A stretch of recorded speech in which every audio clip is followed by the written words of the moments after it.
Sa lumang kalsada ng San Moque may swing chair, maayos ang paghahalo sa kapaligiran. Kaya maaari mong i-enjoy ang iyong oras upang isaalang-alang ang nakaraang karanasan at ang inaasahan sa hinaharap. Sa maraming iba pang mga lugar, maraming swing chairs. Pero lalo na yung swing chair dito ay mahusay na ginawa upang umangkop sa kapaligiran. Ang pagkumpleto ng swing chair na ito nangangailangan ng maraming pagsisikap at oras. Maaari kang umupo sa tombe-tombe na upuan na ito at ano ang iisipin mo.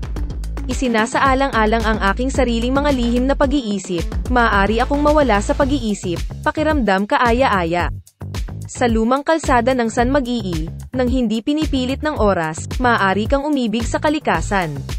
Ito ay dapat na mahalaga at makabuluhang panahon. Sa mga araw na ito, maraming pag-unlad ang nagawa sa maraming lugar. Kaya maraming lugar kung saan nasira ang paligid. San Moque lumang kalsada ay napangalagaan ng mabuti ang likas na kapaligiran at napanatili ang dating anyo nito. Nagpapakita ito ng magagandang tanawin sa amin. Ang kapansin-pansing katangian ng lumang kalsada ng San Moque ay ang magandang pagkakaisa ng mga bundok at isang lawa. Masasabing isang napakagandang kombinasyon ng mga bundok at isang lawa. Nag-aalok ito ng magandang tanawin sa amin.